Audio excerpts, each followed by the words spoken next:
je vais vous révéler quelque chose que très peu de personnes comprennent vraiment. Un secret caché dans un verset biblique que Florence Scovel Shinn appelait la clé maîtresse de toute transformation.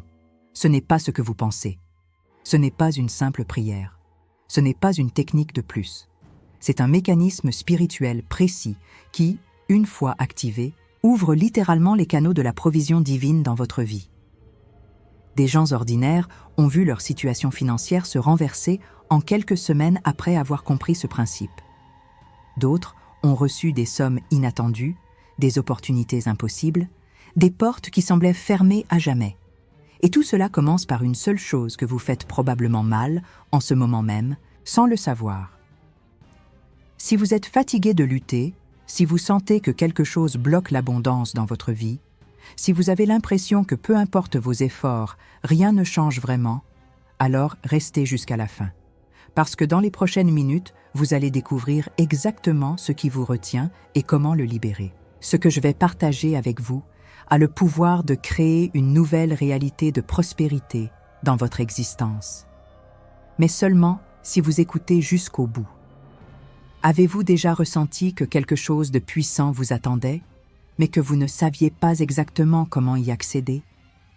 Avez-vous déjà eu cette sensation profonde que votre vie pourrait être différente, que l'abondance pourrait couler vers vous naturellement, mais qu'un voile invisible vous séparait de cette réalité?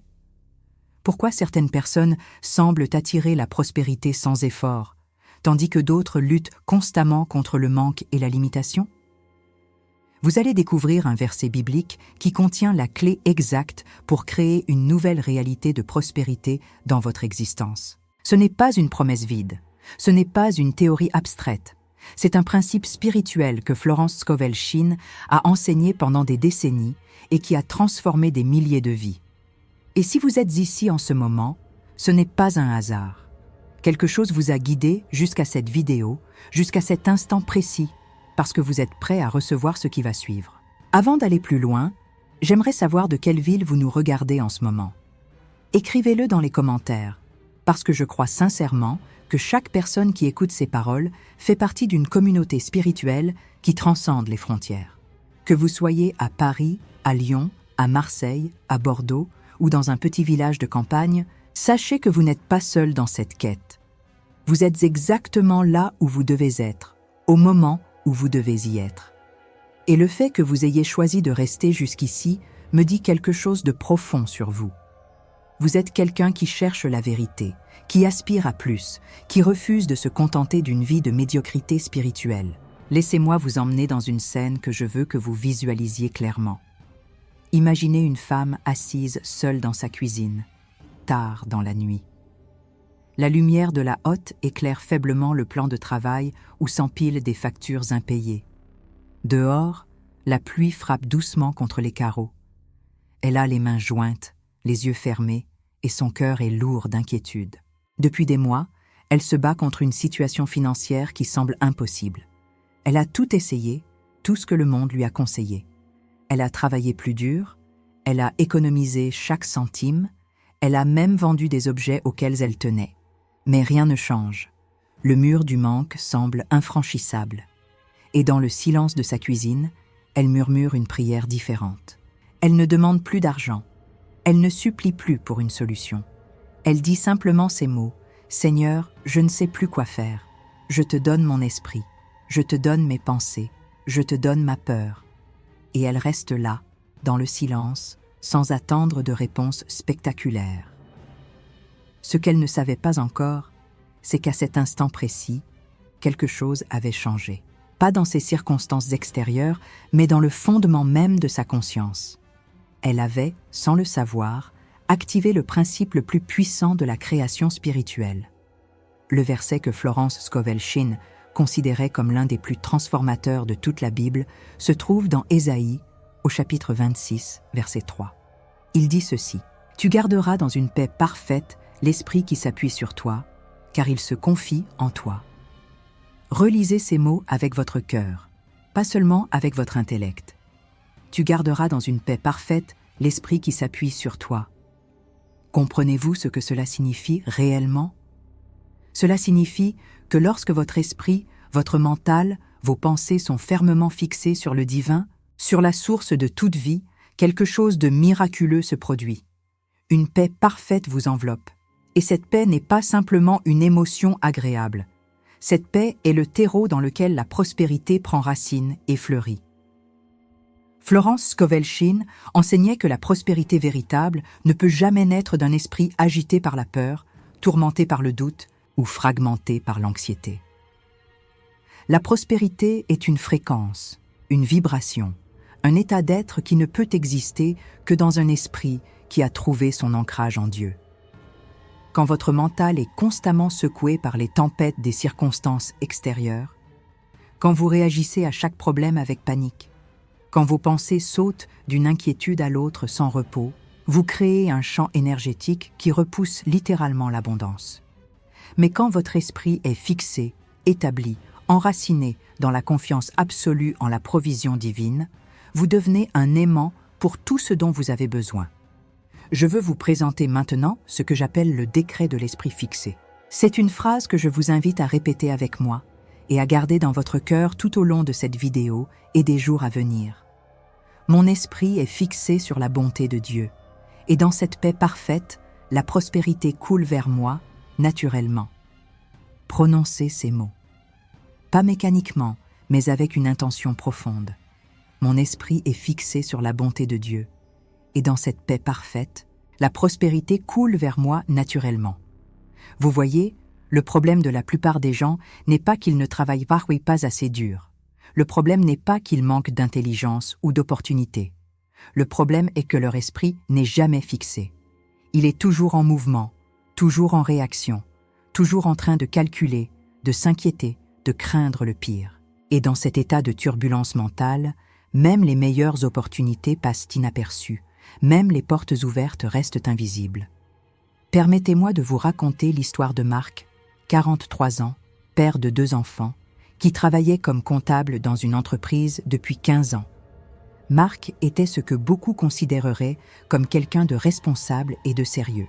Il payait ses factures à temps, il épargnait ce qu'il pouvait, mais il vivait dans un état constant d'anxiété financière. Chaque mois, c'était la même angoisse. Est-ce que nous allons y arriver? Et si je perds mon emploi? Et si une dépense imprévue surgit? Cette peur ne le quittait jamais, même quand objectivement, il n'était pas dans une situation désespérée. Un jour, un ami lui a parlé des enseignements de Florence Scovel Shinn et lui a lu ce passage d'Ésaïe 26:3. Marc a été sceptique au début. Comment un verset biblique pourrait-il changer sa situation financière? Mais quelque chose dans ces mots l'a touché. Tu garderas dans une paix parfaite l'esprit qui s'appuie sur toi. Il a réalisé que son esprit n'avait jamais été en paix concernant l'argent. Jamais. Même enfant, il avait grandi dans un foyer où l'argent était source de tensions et de conflits. Cette anxiété était profondément enracinée en lui. Marc a décidé de tenter une expérience. Pendant 21 jours, il s'est engagé à fixer son esprit sur la provision divine chaque fois que l'anxiété montait. Au lieu de calculer et de s'inquiéter, il répétait intérieurement « Mon Dieu pourvoit à tous mes besoins selon sa richesse et sa gloire. » Et il respirait profondément jusqu'à ce que la paix revienne. Les premiers jours ont été difficiles. L'habitude de l'anxiété était forte. Mais peu à peu, quelque chose a commencé à changer. Non pas ses circonstances extérieures au début, mais son état intérieur. Il dormait mieux. Il était plus présent avec sa famille. Il prenait des décisions avec plus de clarté. Et puis, au 17e jour, quelque chose d'inattendu s'est produit. Son supérieur l'a convoqué pour lui annoncer une promotion qu'il n'avait même pas demandée, avec une augmentation de 850 € par mois. Mais ce n'est pas tout. La semaine suivante, il a reçu un courrier l'informant qu'un compte d'assurance vie oublié, souscrit par ses parents des années auparavant, arrivait à maturité. Le montant était de 12 000 €. Marc n'a pas vu cela comme une coïncidence. Il a compris que lorsque son esprit s'était fixé, lorsque la paix était entrée, les canaux de la prospérité s'étaient ouverts. Si cette histoire vous touche, si vous sentez quelque chose remuer en vous, c'est un signe. C'est le signe que ces paroles sont pour vous en ce moment. Et je vous invite à laisser un pouce bleu sur cette vidéo. non pas comme un geste superficiel, mais comme un acte de foi, comme une déclaration que vous recevez cet enseignement dans votre cœur. Maintenant, approfondissons ce principe. Pourquoi l'esprit fixé est-il si puissant? Florence Scovel Shinn expliquait que l'esprit humain est comme une antenne qui émet et reçoit constamment. Les pensées que vous entretenez ne restent pas confinées dans votre tête. Elles rayonnent, elles vibrent, elles attirent à vous des circonstances qui correspondent à leur fréquence. Quand votre esprit est agité par la peur, vous émettez une fréquence de peur et vous attirez des situations qui confirment cette peur. Quand votre esprit est fixé dans la paix et la confiance, vous émettez une fréquence de paix et de confiance et vous attirez des situations qui confirment cette paix et cette confiance. Ce n'est pas de la magie. Ce n'est pas de la pensée positive superficielle. C'est une loi spirituelle aussi réelle que la loi de la gravité. Comme le dit Proverbe chapitre 23, verset 7, « Car il est comme les pensées de son âme. » Ce que vous pensez constamment, ce sur quoi votre esprit se fixe, c'est ce que vous devenez et c'est ce que vous attirez. Mais voici le défi. Comment fixer son esprit quand tout autour de vous semble s'effondrer? Comment maintenir la paix quand les factures s'accumulent, quand la maladie frappe, quand les relations se brisent? C'est là que la foi entre en jeu. Pas une foi aveugle qui nie la réalité, mais une foi éclairée qui voit au-delà de la réalité apparente. Hébreux chapitre 11, verset 1 nous dit que la foi est une ferme assurance des choses qu'on espère, une démonstration de celles qu'on ne voit pas. Fixer son esprit sur Dieu ne signifie pas ignorer les problèmes. Cela signifie refuser de leur donner le pouvoir de définir votre réalité. Cela signifie choisir consciemment, délibérément, de placer votre attention sur la source plutôt que sur le manque, sur la solution plutôt que sur le problème, sur la provision plutôt que sur la pénurie. Florence Scovel Shinn utilisait souvent cette image. Elle disait que l'esprit est comme une caméra. Ce sur quoi vous focalisez votre objectif, c'est ce qui apparaît sur la pellicule de votre vie. Si vous focalisez constamment sur le manque se développe. Si vous focalisez sur l'abondance divine, l'abondance se développe. Vous êtes le photographe de votre propre existence. Et le verset d'Ésaïe nous donne la clé. Fixez l'objectif sur Dieu, et la paix parfaite sera votre récompense. Dans cette paix, tout devient possible. Je veux vous partager une deuxième histoire maintenant. Celle de Nathalie, 56 ans, qui traversait une période de transition professionnelle douloureuse. Après 28 ans dans la même entreprise, elle avait été licenciée lors d'une restructuration. À son âge, elle craignait de ne jamais retrouver d'emploi. Pendant des semaines, elle avait envoyé des dizaines de CV sans recevoir aucune réponse. La peur la paralysait. Elle se réveillait au milieu de la nuit avec des crises d'angoisse, imaginant le pire. Et puis, une amie lui a offert un des livres de Florence Scovel Shinn. En le lisant, Nathalie a été frappée par ce passage sur l'esprit fixé. Elle a réalisé que toute son énergie était concentrée sur ce qu'elle craignait, pas sur ce qu'elle espérait. Elle a décidé de changer radicalement son approche. Chaque matin, avant même de regarder son téléphone ou ses emails, elle passait 20 minutes en méditation silencieuse, répétant « Mon esprit est fixé sur la bonté de Dieu, et dans cette paix parfaite, la prospérité coule vers moi naturellement. » Elle visualisait non pas un emploi spécifique, mais le sentiment d'être utile, valorisée et financièrement stable. Elle ressentait la gratitude comme si c'était déjà accompli. 3 semaines après avoir commencé cette pratique, quelque chose d'étonnant s'est produit. Elle a reçu un appel d'un ancien collègue qu'elle n'avait pas vu depuis des années. Il montait sa propre entreprise de conseil et cherchait quelqu'un avec exactement son profil. Non seulement elle a obtenu ce poste, mais le salaire était supérieur de 15% à son ancien emploi et les conditions de travail étaient bien meilleures. Nathalie dit aujourd'hui que cette période difficile a été le plus grand cadeau de sa vie, parce qu'elle lui a appris le pouvoir de l'esprit fixé. Vous voyez, quand vous fixez votre esprit sur Dieu, vous ne manipulez pas l'univers pour obtenir ce que vous voulez. Vous vous alignez avec un flux de biens qui existe déjà, qui a toujours existé, mais que votre agitation mentale bloquait. C'est comme si vous aviez une rivière d'abondance qui coulait vers vous, mais que vos pensées de peur et de doute avaient construit un barrage. Quand vous fixez votre esprit, quand vous entrez dans la paix parfaite, le barrage se dissout et la rivière peut enfin atteindre votre vie. Permettez-moi maintenant de vous guider dans une pratique concrète que vous pouvez commencer dès maintenant. Ce n'est pas compliqué, mais cela demande de la constance. Chaque matin, avant que les soucis de la journée n'envahissent votre esprit, prenez quelques minutes de silence. Asseyez-vous confortablement, fermez les yeux et prenez 3 respirations profondes. Puis, intérieurement ou à voix haute, déclarez votre intention de fixer votre esprit sur la bonté divine. Vous pouvez utiliser le décret que je vous ai donné.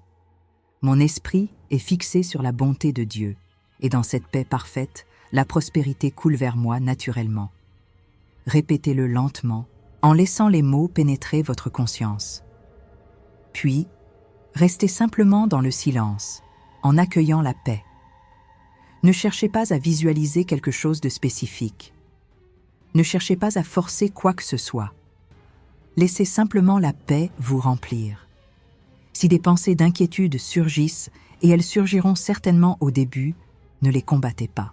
Observez-les simplement et ramenez doucement votre attention sur la paix divine. Avec le temps, cela deviendra plus naturel. Votre esprit apprendra à se fixer plus facilement et plus rapidement. Le soir, avant de dormir, répétez cette pratique. Mais cette fois, ajoutez un élément de gratitude. Remerciez pour tout le bien que vous avez reçu dans la journée, même les plus petites choses. La gratitude amplifie la paix. Elle renforce l'état d'esprit fixé. Elle vous prépare à recevoir encore plus de bien. Comme le dit le psaume 37, verset 4, « Fais de l'Éternel tes délices, et il te donnera ce que ton cœur désire. » Faire de l'Éternel vos délices, c'est fixer votre esprit sur lui avec joie, avec confiance, avec amour. Et la promesse est claire. Il vous donnera ce que votre cœur désire. Si vous êtes encore là, si vous avez écouté jusqu'ici, je veux que vous sachiez quelque chose. Ce n'est pas un accident. Il y a des milliers de vidéos sur Internet, des millions de distractions possibles. Et pourtant, vous êtes ici, à écouter ces paroles. Quelque chose en vous a reconnu que ce message était important. Quelque chose en vous a su que vous aviez besoin d'entendre ceci. Honorez cette intuition, prenez-la au sérieux. Et si ces paroles résonnent en vous, partagez cette vidéo avec quelqu'un que vous aimez, quelqu'un qui traverse peut-être une période difficile et qui a besoin d'entendre qu'une nouvelle réalité est possible. Parlons maintenant de la transformation intérieure qui doit accompagner ce processus. Florence Scovel Shinn était très claire sur ce point. Il ne peut y avoir de changement extérieur durable sans changement intérieur profond. Vous pouvez utiliser toutes les techniques de manifestation du monde, mais si votre cœur reste attaché à de vieilles blessures, à de vieilles peurs, à de vieilles croyances limitantes, ces techniques n'auront qu'un effet temporaire. La vraie prospérité naît d'un cœur renouvelé. Ézéchiel chapitre 36, verset 26 nous dit « Je vous donnerai un cœur nouveau, et je mettrai en vous un esprit nouveau. » Cette promesse n'est pas seulement pour l'au-delà, elle est pour maintenant. Elle est pour vous, en ce moment même. Dieu veut renouveler votre cœur, transformer votre esprit, vous libérer des chaînes invisibles qui vous retiennent. Beaucoup de gens portent en eux des croyances sur l'argent et la prospérité qui ont été programmées dans leur enfance. Peut-être avez-vous grandi en entendant que l'argent est la racine de tous les maux, que les riches sont malhonnêtes, que vous devez travailler dur pour mériter quoi que ce soit, que vous n'êtes pas assez intelligent ou talentueux pour réussir. Ces croyances sont comme des programmes informatiques qui tournent en arrière-plan de votre conscience. Même si consciemment vous désirez la prospérité, ces programmes inconscients sabotent vos efforts. C'est pourquoi la transformation du cœur est si essentielle. Il ne suffit pas de changer vos pensées superficielles. Il faut aller à la racine, examiner ces vieilles croyances, les exposer à la lumière de la vérité et les remplacer par des croyances alignées avec la volonté divine pour votre vie. Et quelle est cette volonté ? Jean chapitre 10, verset 10, nous le dit clairement par les paroles de Jésus. « Je suis venu afin que les brebis aient la vie, et qu'elle l'ait en abondance. » En abondance. Pas en survie, pas en médiocrité, en abondance. Dieu ne veut pas que vous viviez dans le manque perpétuel. Il ne veut pas que vous soyez écrasés par les soucis financiers. Il veut que vous prospériez, Non pas par orgueil ou égoïsme, mais pour que vous puissiez être une bénédiction pour d'autres, pour que vous puissiez accomplir votre mission sur cette terre avec les ressources nécessaires. Laissez-moi vous raconter une dernière histoire, celle de Thomas, 37 ans, qui était musicien et professeur de guitare. Thomas aimait profondément son art, mais il avait toujours vécu dans une précarité financière qui le rongeait. Il gagnait juste assez pour payer son loyer et ses factures, mais jamais assez pour se sentir en sécurité. Il avait développé une relation malsaine avec l'argent, le voyant comme quelque chose de rare et difficile à obtenir.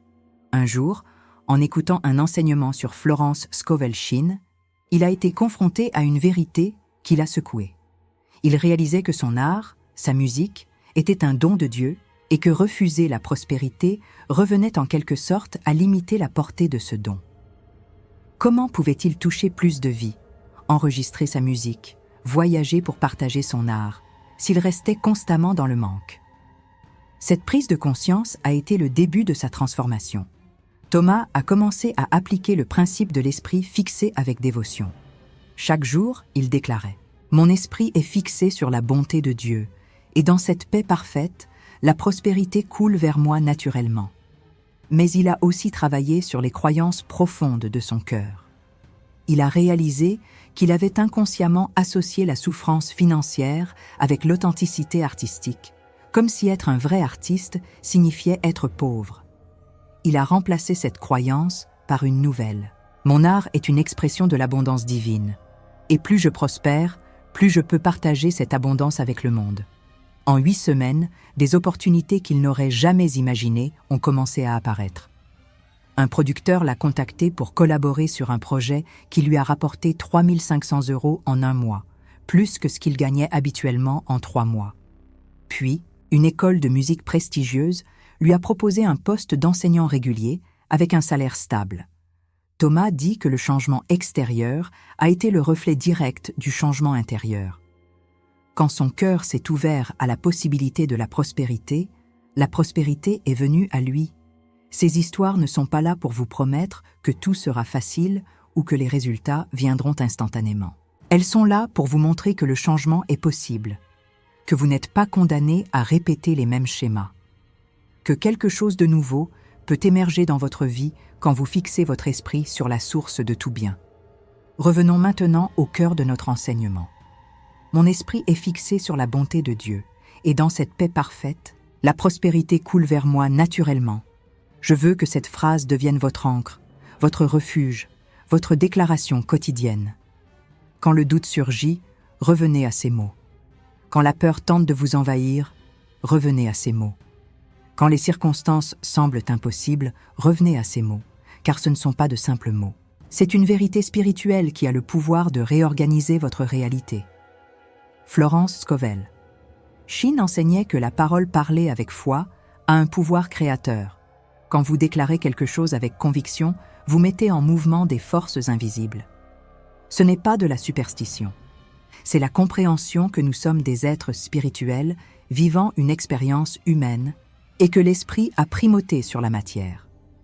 Proverbe chapitre 18, verset 21 nous dit « La mort et la vie sont au pouvoir de la langue. Ce que vous déclarez constamment devient votre réalité. Déclarez le manque et vous verrez le manque. Déclarez l'abondance avec foi et vous verrez l'abondance. » Maintenant, je veux vous guider vers une visualisation du futur qui vous attend. Fermez les yeux un instant si vous le pouvez, ou simplement laissez ces images se former dans votre conscience. Imaginez-vous dans quelques mois, dans un an peut-être. Votre esprit a appris à se fixer. La paix est devenue votre état naturel. Vous vous réveillez chaque matin avec une sensation de gratitude profonde, sachant que vous êtes pourvu, que vous êtes guidé, que vous êtes aimé. Les soucis financiers qui vous tourmentaient ont laissé place à une confiance sereine. Non pas parce que vous êtes devenu millionnaire, mais parce que vous avez compris que votre provision vient d'une source inépuisable. Vous avez assez pour vos besoins, et même plus que assez pour être généreux envers les autres. Vos relations se sont transformées. La paix intérieure que vous portez rayonne et attire à vous des personnes bienveillantes et alignées. Votre santé s'est améliorée, car le stress chronique qui minait votre corps a été remplacé par la paix qui guérit. Vous vous regardez dans le miroir et vous voyez quelqu'un de différent. Non pas physiquement, mais dans le regard. Il y a une lumière, une assurance, une joie tranquille qui n'était pas là avant. Cette visualisation n'est pas un fantasme. C'est une possibilité réelle qui vous attend quand vous vous engagez sur ce chemin. Si vous avez senti quelque chose bouger en vous pendant cette visualisation, c'est votre âme qui reconnaît sa vraie destination. Et je vous invite à sceller cet engagement en vous inscrivant à cette chaîne. Non pas comme un geste anodin, mais comme une déclaration que vous choisissez de nourrir votre esprit avec des enseignements qui élèvent, qui transforment, qui vous rapprochent de la vie abondante que vous méritez. Nous approchons maintenant de la fin de notre temps ensemble et je veux vous laisser avec quelques pensées essentielles. Premièrement, la transformation ne se fait pas en un jour. Soyez patient avec vous-même. Si vous avez passé des années, peut-être des décennies, avec un esprit agité et anxieux, il faudra du temps pour construire de nouvelles habitudes mentales. Ne vous découragez pas si vous n'êtes pas parfait dès le début. Chaque fois que vous choisissez de fixer votre esprit sur Dieu plutôt que sur le problème, vous renforcez un nouveau chemin neural. Avec le temps, ce nouveau chemin devient l'autoroute et l'ancien chemin de la peur devient un sentier oublié. Deuxièmement, entourez-vous de soutien. Partagez ce que vous apprenez avec des personnes de confiance. Trouvez une communauté, que ce soit en ligne ou en personne, de gens qui partagent cette vision. Nous sommes influencés par notre environnement, et si vous êtes constamment entouré de personnes négatives et craintives, il sera plus difficile de maintenir votre esprit fixé. Choisissez consciemment vos influences. Troisièmement, et c'est crucial, ne confondez pas la foi avec la passivité. Fixer votre esprit sur Dieu ne signifie pas vous asseoir et attendre que l'argent tombe du ciel. Cela signifie agir depuis un lieu de paix plutôt que de panique. Cela signifie prendre des décisions guidées par la sagesse intérieure plutôt que par la peur. Cela signifie faire votre part tout en faisant confiance à Dieu pour faire la sienne. Jacques, chapitre 2, verset 26, nous rappelle que la foi sans les œuvres est morte.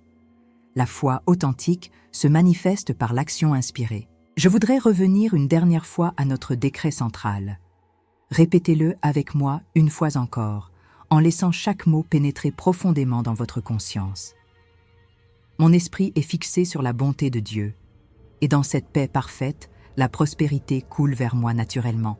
Gardez ces mots comme un trésor. Répétez-les chaque jour. Laissez-les devenir la mélodie de fond de votre vie intérieure. Et observez, avec émerveillement, comment votre réalité extérieure commence à s'aligner avec cette vérité intérieure. Avant de conclure, je veux vous offrir une dernière parole, une déclaration de foi sur votre situation, quelle qu'elle soit. Que vous soyez face à des difficultés financières, des problèmes de santé, des relations brisées ou une incertitude concernant votre avenir, cette parole est pour vous. Recevez-la dans votre cœur. J'envoie la parole de Dieu sur cette situation et elle ne revient pas à vide. Elle prospère dans la mission pour laquelle elle a été envoyée. C'est la promesse d'Ésaïe, chapitre 55, verset 11. La parole de Dieu, une fois libérée, accomplit toujours son œuvre. Elle ne revient jamais sans avoir porté du fruit. Et en écoutant ces enseignements, en recevant ces vérités dans votre cœur, vous avez libéré une parole sur votre vie. Faites-lui confiance. Laissez-la travailler dans les profondeurs de votre conscience et dans les circonstances de votre vie. Elle est vivante, elle est agissante, et elle va prospérer. Vous avez été amené ici pour une raison. Ce n'était pas un hasard, ce n'était pas une coïncidence. Quelque chose dans l'univers, quelque chose de divin, a orchestré cette rencontre entre vous et ces paroles. Honorez ce moment. Ne le laissez pas passer comme un simple divertissement de plus sur Internet. Laissez ces enseignements prendre racine en vous, appliquez-les avec constance et préparez-vous à voir votre réalité se transformer. La paix parfaite vous attend. L'abondance vous attend. Une nouvelle vie vous attend. Pas parce que vous êtes plus méritant que les autres, mais parce que c'est votre droit en tant qu'enfant du divin. Réclamez ce droit. Fixez votre esprit. Entrez dans la paix et regardez les miracles se déployer. Que la grâce et la prospérité vous accompagnent dans les jours qui viennent. Et souvenez-vous, toujours, que votre esprit fixé est la porte par laquelle l'abondance céleste entre dans votre monde terrestre. Ouvrez cette porte, gardez-la ouverte, et recevez tout le bien que le ciel a préparé pour vous depuis la fondation du monde.